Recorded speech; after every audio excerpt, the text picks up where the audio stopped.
Hello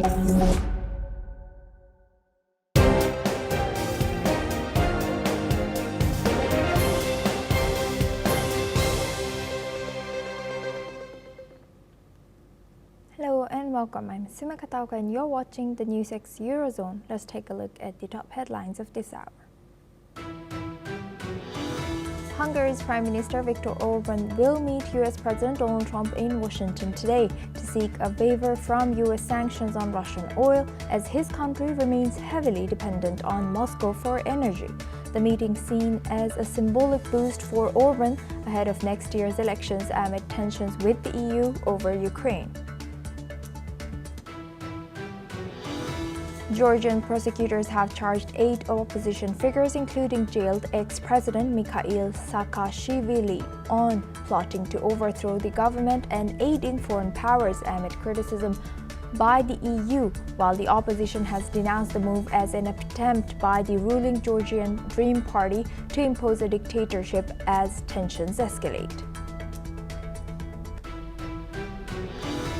A Greek prosecutor has charged 4 more senior Coast Guard officers over the 2023 Pylos shipwreck that has killed hundreds, making it one of the Mediterranean's deadliest tragedies. With only 104 of an estimated 750 migrants surviving, the officers join 17 others who are already facing felony charges as investigations continue. German Lieutenant General Alexander Solfrank has warned that Russia could launch a limited attack on NATO territory that could happen any day now. He has also added that if Moscow's armament efforts continue, a large-scale assault on the 32-member alliance could be possible by 2029. However, President Vladimir Putin denies any aggressive intentions. Belgium's Liège airport was forced to halt flights for 30 minutes earlier today after a drone was spotted overhead, the second such incident this week, according to local air traffic control service Kyiv. The Belgian government held an emergency meeting after a series of drone sightings disrupted airports. US President Donald Trump has announced that an international stabilization force for Gaza would be deployed very soon as part of his peace plan. The US has drafted an UN Security Council resolution authorizing a 2-year mandate for transitional governance in Gaza and the ISF, which could use all necessary measures to fulfill its mission. The UN Security Council votes to lift sanctions on Syrian President Ahmad al-Sharaa. US Ambassador Mike Waltz said the move signals that Syria has entered a new era. The death toll from Typhoon Kalmaegi in the Philippines has now risen to 188 people, with most fatalities reported in Cebu Island. Authorities have said that 135 people remain missing and 96 people injured, though the figures are still being verified. Now we start with Russia and Ukraine. Russia's defense ministry has stated that its forces captured the village of Uspenivka in eastern Ukraine as part of intensified operations in the Pokrovsk direction. The move comes amid reports that Moscow is bolstering troop strength in the area to consolidate territorial gains from infiltration missions and push deeper into Ukrainian defenses. Geolocated footage from late October shows Russian troops advancing southeast of Balahan, while pro-Russian bloggers claim progress near the T-0515 Pokrovsk Dobropilia Highway and the Pokrovsk mine complex. Ukrainian forces reported destroying 3 Russian vehicles during a mechanized assault near Mirnohrad on November 5th. Officials in Kyiv have also accused Russian troops of disguising themselves as civilians, a breach of the Geneva Conventions. Now for this discussion, we welcome Alison Mutler. She's a former AP Bureau Chief in Romania, joins us live from Bucharest. Thank you very much, Alison, for joining us again. Good to see you. Alison, Are we to believe that Russia is gaining momentum in front lines towards Pokrovsk? From the reports from recent days, it's clear that they are pressing very hard. They are making some gains, but I think they might be overstating their gains and what they've achieved. I've been looking at what the Ukrainians have been saying, and the Ukrainians seem to be fighting back very hard. In one village, the first one you've mentioned, I think Russia has pressed forward, and they've actually claimed they've captured it. That's the one with proof. I can't remember proof of Reza, but the Ukrainians say it hasn't been captured, and fighting is continuing. So obviously, it's in the Russian interest to say that they are winning more than they are winning, for morale at home, for the psychology, for Vladimir Putin, who wants to show that his army is doing very well, particularly in this eastern region, which is very strategic to Russia.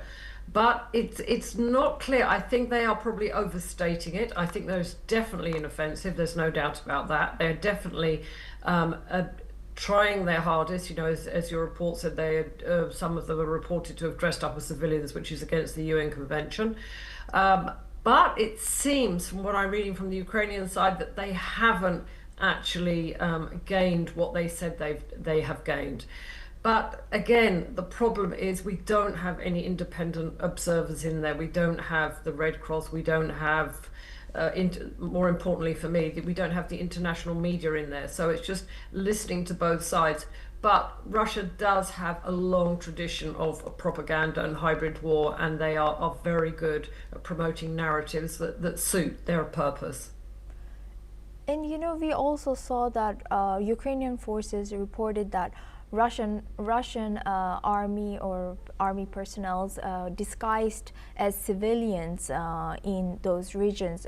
What if these were proved?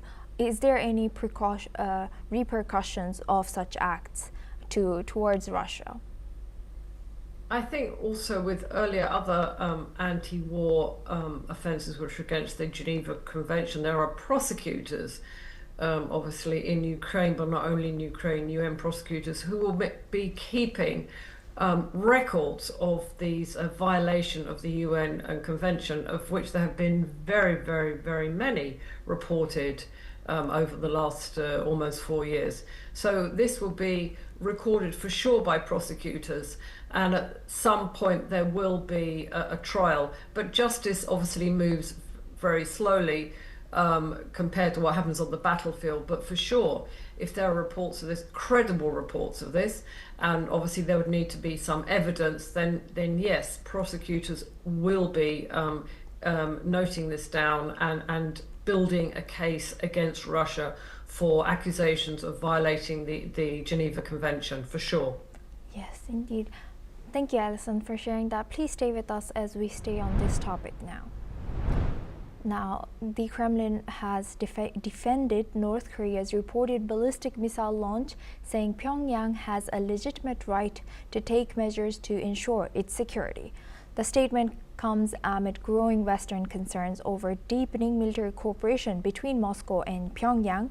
Kremlin spokesperson Dmitry Peskov has also told reporters that Russia is respectful of the right of North Korea for self-defense.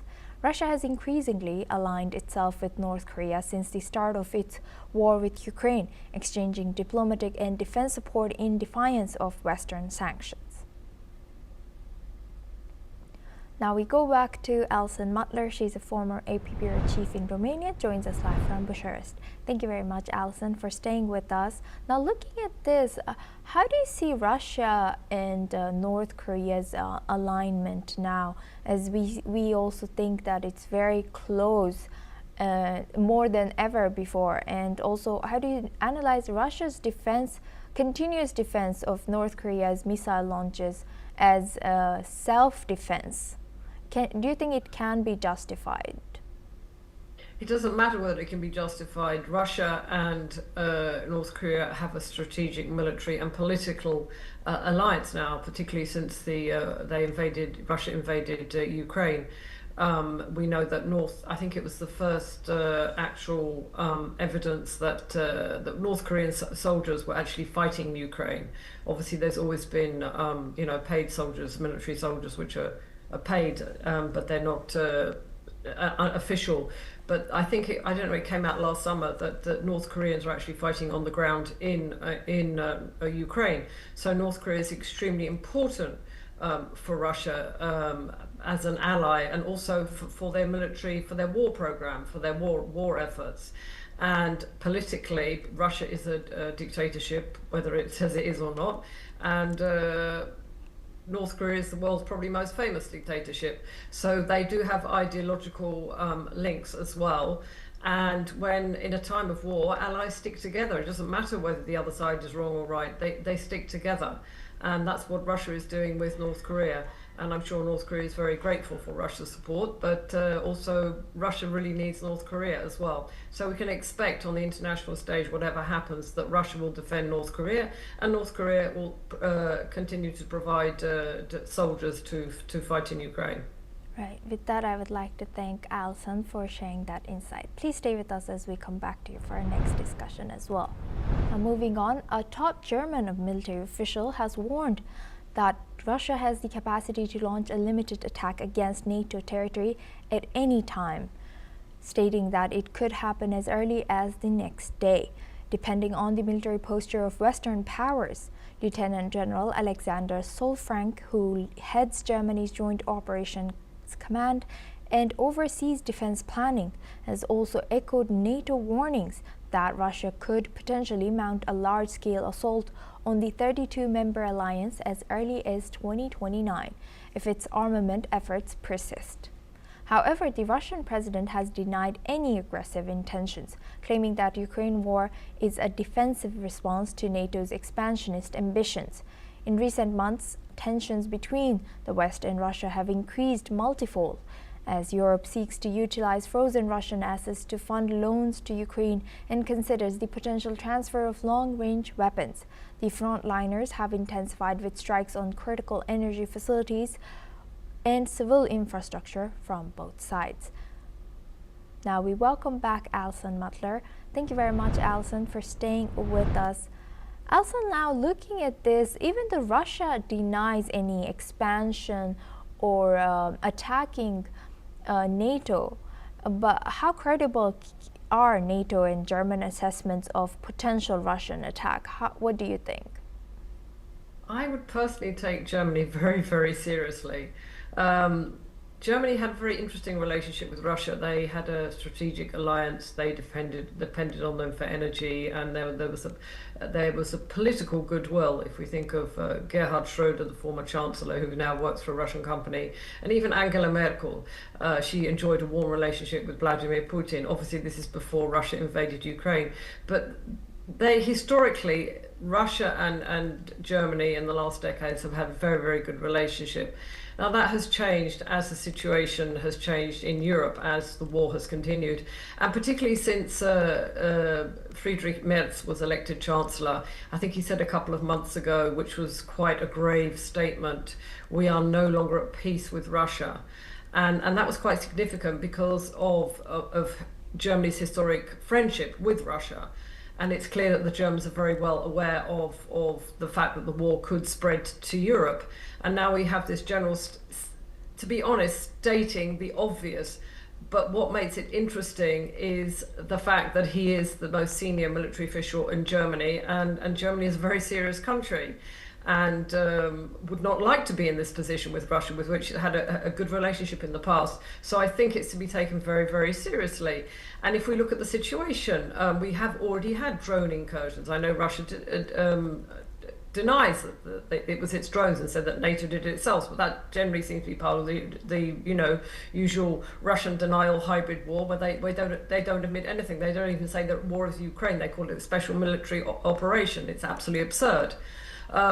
So I think he's quite right. The general saying this. Of course, Russia could launch an attack, but he also said it wouldn't be a large scale attack at this point because they have all their manpower tied up in Ukraine. They couldn't afford to do that unless they were to do something absolutely outrageous, such as a nuclear attack, which I don't see them doing at all.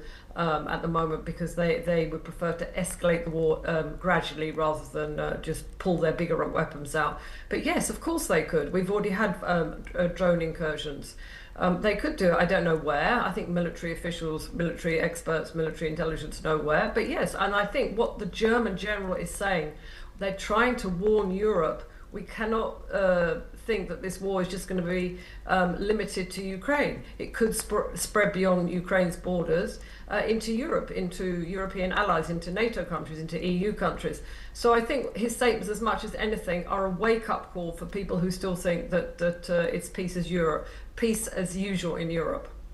Right. With that, I would like to thank Alison for sharing that extensive insight on this news. Thank you very much, Alison, for staying with us throughout this topic today. Now we stay in region and we move on to UK. London's Metropolitan Police Commissioner Mark Rowley has stated today that the force must undergo cultural change following a damning report that found systematic racism in its treatment of black Londoners and staffs. The review, 30 Patterns of Harm, authored by human resources expert Shireen Daniels, has stated that the Met's systems and leadership perpetuate racial harm while shielding the institution from reform. Daniels cited evidence of bias based on skin tone and accent, describing anti-blackness as the clearest sign of dysfunction. Rowley, who took office in 2022, said the report emphasized the need for relentless cultural reform, adding that the Met is conducting the largest corruption purge in British policing history. Now for this discussion, we welcome Professor Andrew Latham. He's an international relations expert, joins us live from Minneapolis. Thank you very much, Professor, for joining us again. Good to see you. Professor, looking at this news, what structural reforms are necessary for the UK to address systematic racism within the Metropolitan Police and beyond cultural change initiatives? Well, this is not the first report of this nature. There have been several over the past decade or so, all of which have agreed that there are serious bias problems within the Met, especially focused towards the both black members of the Met, but also the black community that it's meant to serve. Those reports have uniformly prescribed, from the outside looking in, changes that need to take place. And because of the structural and cultural impediments to implementing those changes within the Met, the Met leadership didn't feel that they owned, as it were, these reforms. They went nowhere, which is why the external reports keep saying there's a bias problem within the Met. This particular report finally seems to have learned that lesson and has turned it over to the Metropolitan Police's leadership to themselves introspect and look inward and say, what is wrong with us with respect to this bias problem? Again, it's both bias towards serving officers, especially at the leadership level, but also the communities that the Met serves. So there's an opportunity here for some serious introspection on the part of the Metropolitan Police leadership that might lead to the cultural and structural changes that will at least mitigate and minimize bias. I don't think bias is going to go away. It's sort of part of British culture, Western culture, human nature. But if it can be mitigated so that it doesn't affect policing and enhances the ability of the Met to bring peace, order, and good governance to a very vibrant, robust, and diverse city, that will be a good thing. This isn't for the first step, but maybe it's the first serious step towards that goal. Right, and building on your answer, you also mentioned this is not the first time that such case has come to light. How do you think, how can public trust in policing in UK be restored when reports these kind of reports are coming again and again? And also, should external oversight bodies be allowed so that they can ensure accountability and reform within this policing? I think there are already some structures in place. The police don't do simply what they want. They are, in a democracy like the UK, they are accountable to the government and to the people. Um, I think though that efforts in the past that have been initiated from the outside and intended to impose change simply haven't worked because cultures and structures in organizations like the Metropolitan Police resist that. It's visceral, it's instinctive, it's just the way it's reflexive. I think putting the ball in the court of the leadership of the Metropolitan Police is a good move because if they can look inward and say, okay, we have a disproportionate lack of black leadership, black officers serving in leadership positions, maybe we need to fix that. And if that gets fixed, then there's a built-in dynamic. Those black officers, and I'm not stereotyping at all here. I'm just saying they're going to be more sensitive to this issue, and that then will trickle down to the middle ranks and to the constables on patrol in the streets, and that could be the beginning of a shift. And once the shift internally takes place, that there are more black officers in leadership positions, that the issues that are confronting the black members of the force are get to be addressed, then we will see that ripple outwards towards the communities that they serve. More sensitivity to the cultural diversity of London, less bias towards certain people of a certain skin tone. But I think ownership on the part of the Met is the first important step in that direction, and that's what this report is recommending. Right. Thank you very much, Professor, for sharing that. Please stay with us as we come back to you for our next discussion as well. Now, moving on, we stay in the region. The European Union has suspended Georgia's participation in EU-funded regional projects on security and organized crime after EU Ambassador to Georgia, Paul Helsinki, addressed a letter to Georgia's Foreign Ministry. The letter, addressed to First Deputy Foreign Minister George Zurabashvili, stated that exceptional circumstances in Georgia have resulted in the de facto suspension of Georgia's EU accession process and informed that Georgia's participation in subsequent EU regional projects on security and organized crime has been suspended. Earlier, the EU Enlargement Commissioner stated that Georgia has backslid in its pursuit of EU membership as well. Now we welcome back Professor Andrew Latham. He's an international relations expert, joins us live from Minneapolis. Thank you very much, Professor, for staying with us. Now, looking at Georgia, how does this suspension of Georgia's participation reflect broader concerns about democracy in Georgia, and what more does it reflect about current status of Georgia? Well, of course, Georgia was granted candidate status back in 2022, I believe, and then the EU paused that in 2023 because of lack of progress. 9 points that the Georgians were meant to be addressing in terms of internal reforms. The usual and predictable elements were there. Promotion of democracy, freedom of press, but there's also a lot of security and policing reforms that were meant to be implemented, and they weren't. And the European Union decided that Georgia was backsliding, that it wasn't not only not ready for membership with the European Union, but wasn't even moving in the right direction. And so this is kind of the culmination of that. There were a lot of programs that were put in place, including on the policing, internal security side, that were meant to help the Georgians prepare to meet the standard to join the European Union. And now those have been suspended or terminated, which signals that the EU is basically writing off Georgia as a candidate and as a future member. And that, of course, has geopolitical knock-on effects because Georgia is in a very important, it's a hinge in a sense, a very important place on the map between the West and Russia, in a region in which China is increasingly influential. Losing Georgia in that geopolitical tussle is not a positive development from the European Union's perspective, from NATO's perspective, and nevertheless, that's where we are. Yes, indeed. And what political and economic consequences might Georgia face from this de facto suspension of EU accession process? Well, in the short term, the immediate term, what this was all about was terminating aid programs related to security and policing.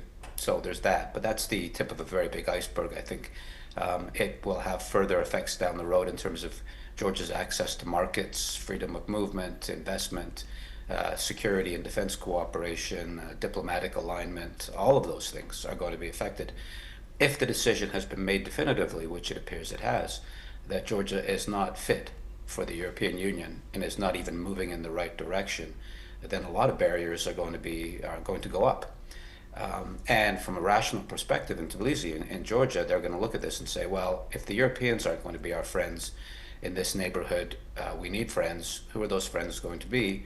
And many Georgians, not all, because there's a certain anti-Russian bias, but it makes sense to cozy up to Russia, and it makes sense to embrace China increasingly. So I think those are the medium to longer term implications of this. I'm not sure that the European Union had much of a choice. Georgians weren't moving in the direction that would put them in the same democratic league as France or even Hungary. So Brussels had no choice really, but it's still going to have consequences both for the Georgians and the Europeans and for NATO and for Europe more broadly.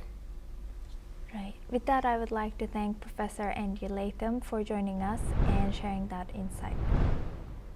Now we move on. The European Union has decided to tighten restrictions on multiple entry visas for Russians and plans to unveil the updated rules later today, according to a report by YLE, citing a statement from Finnish Foreign Ministry. The decision was made on November 6th by the European Commission, and the ministry has indicated that the announcement will come on Friday. Finnish diplomats provided input on the issue, and while specifics of the decision have not been disclosed, the new rules will include several waivers. According to reports, the EU has already stopped issuing multiple entry Schengen tourist visas to most Russians, and now is working on further restricting Russian citizens' ability to visit EU countries. The new measures are expected to come into effect this week. Now we move on to our next news. 6 migrants have died and 4 people were injured after their car crashed during a police pursuit near the Black Sea city of Burgas, Bulgaria. Border Police Chief Commissioner Anton Zlantanov has informed that the Romanian registered Skoda carrying 10 people failed to stop for a check and sought to evade capture on Thursday night. In the crash, 6 people died at the scene, while the Romanian driver and 3 surviving migrants received first aid. The survivors were reported to be from Afghanistan. Since 2015, Balkan countries have become major transit routes for refugees and migrants from the Middle East, Afghanistan, Asia, and Africa, fleeing wars and poverty to the European Union. Many of them resort to smuggling networks for help. And that's a wrap on the NewsX Eurozone. Keep watching NewsX World for more news updates from around the world.